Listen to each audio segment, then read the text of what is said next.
આજે આપણે દિવાળી ઉપર બનતી ઘઉંના લોટની નવી રીતે ફરસી પૂરી બનાવીશું, જેમાં લોટને આપણે શેકીને લઈશું અને સાથે મસાલા કરવાથી લઈ લોટ બાંધવા અને પૂરી તળવા સુધીની બધી ટિપ્સ આપી છે, જેના થકી તમારી પૂરી પણ આવી તૈયાર થશે. તો જાડા તળિયાવાળી કઢાઈ લઈ લેવાની છે.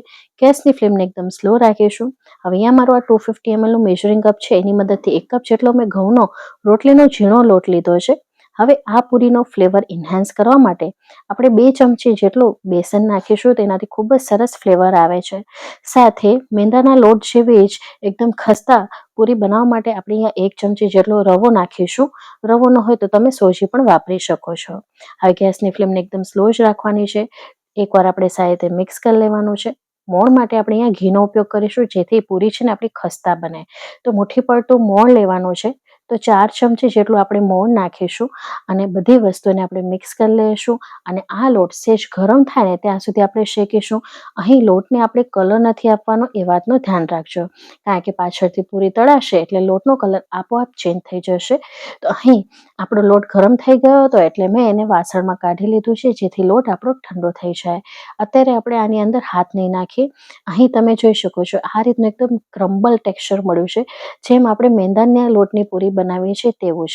હવે આ લોટને ઠંડો થઈ જવા દેશું. ત્યાં સુધી એક મસાલો કરી લેશું. તો ખાંડણીની અંદર અડધી ચમચી જેટલા આપણે મરી નાખીશું. તો મરી અચૂકથી નાખવાના અને એને આ રીતે આપણે અધકચરા ખાંડી લેવાના છે.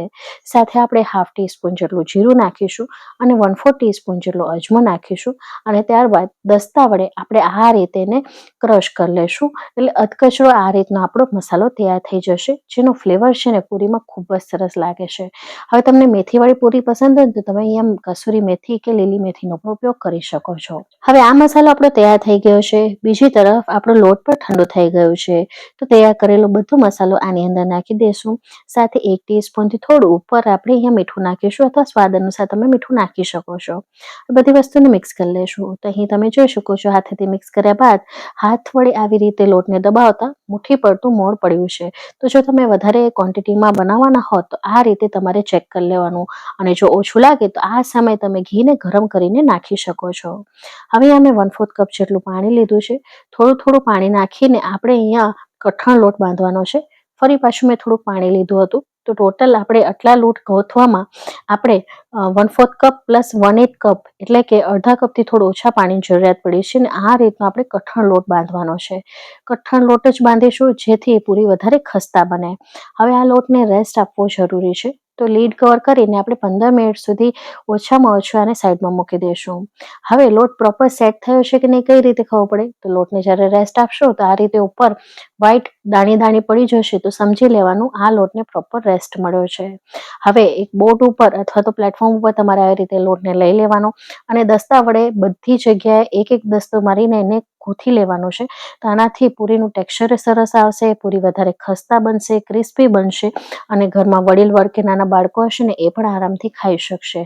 અને કોઈ પણ નહીં કહે કે આ મેંદાની પૂરી નથી. તો આવી રીતે લોટને ટીપીને લેવાથી ખૂબ જ સરસ ટેક્સચર મળે છે. અહીં તમે જોઈ શકો છો પહેલા લોટનું ટેક્સચર કેવું હતું ને હવે કેવું થઈ ગયું છે.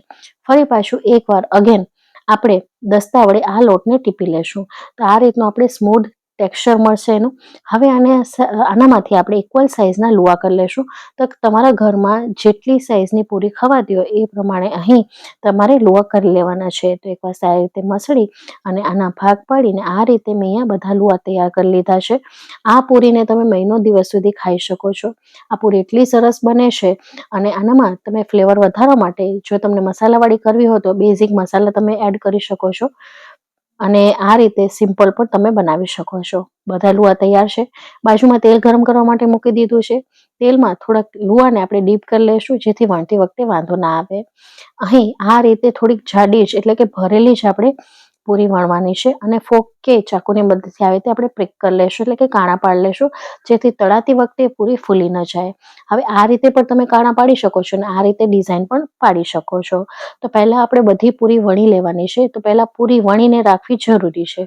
એનું કારણ શું? ઉપરનું લેયર છે ને એ સુકાઈ જશે, નીચેનું લેયર ભીનું રહેશે, અને જ્યારે તમે આ રીતે પૂરીને સુકાયા બાદ પૂરીને તળશો તો ખૂબ જ સરસ ફ્લેવર મળે છે, ખૂબ જ સરસ પૂરી તળાય છે.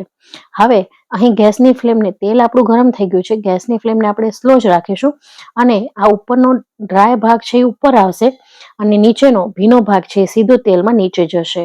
તો આનાથી આ વસ્તુ તમારે ધ્યાન રાખવાની છે. પૂરીનું ટેક્સચર ખૂબ જ સરસ તૈયાર થઈને આવશે. તો પૂરી બનાવતી વખતે જે ટિપ્સ મને ખ્યાલ હતી મેં બધી જ ટિપ તમારી સાથે શેર કરી છે, જેથી પહેલી વારમાં જ તમારી પૂરી બજાર કરતાં 100 ગણી સારી ઘરે તૈયાર થશે અને બધા વખાણ કરતા નહીં થાકે. ફરસી પૂરીમાં તમે માસ્ટર બની જશો. હવે જો આ રીતે તમે મેંદાની પૂરી પણ બનાવી શકો છો. તો સેમ માપ સાથે તમારે મેંદાની ફરસી પૂરી બનાવી હોય તો આ રીતે તમે બનાવી શકો છો. એ પૂરી પણ તમારે એકદમ ખસ્તા અને ક્રિસ્પી તૈયાર થશે. અહીં આપણે સ્લો ગેસની ફ્લેમ ઉપર સહેજ બદામી રંગ આવે ને ત્યાં સુધી મેં તળી છે, કારણ કે બદામી રંગ આવવાથી પૂરીનો સ્વાદ છે ને વધી જાય છે. ઘણા લોકો સફેદ પૂરી ખાવાનું પસંદ કરતા હોય છે, તો તમે એ રીતે પણ કરી શકો છો. અમને થોડીક બદામી રંગની પૂરી હોય ને એવી પસંદ છે. તો અહીં તમે જોઈ શકો છો તેલ વગરની, બિલકુલ પણ ઓઇલી નથી લાગતી આપણી પૂરી અને પૂરી આપણી તળાઈને તૈયાર થઈ ગઈ છે. આટલા લોટમાંથી આપણી આટલી પૂરી તૈયાર થઈ છે, લગભગ અડધો ડબ્બો ભરાય એટલી. અહીં તમે જોઈ શકો છો એકદમ ખસ્તા ક્રિસ્પી છે અને ઘરમાં વડીલ હશે ને એ પણ આરામથી ખાઈ જશે. તો ફ્રેન્ડ્સ, આજની અમારી રેસીપી તમને કેવી લાગી કમેન્ટ બોક્સમાં તમારો અનુભવ શેર કરવાનું ભૂલતા નહીં. અને રેસીપી ગમી હોય ને તો પ્લીઝ વિડીયોને લાઇક, શેર, ચેનલને સબસ્ક્રાઇબ કર્યા વગર ન જજો, કારણ કે હું ફરી મળીશ આવી જ નવી ઇન્ટરેસ્ટિંગ રેસીપી સાથે. ત્યાં સુધી આવજો, bye, take care, thanks for watching.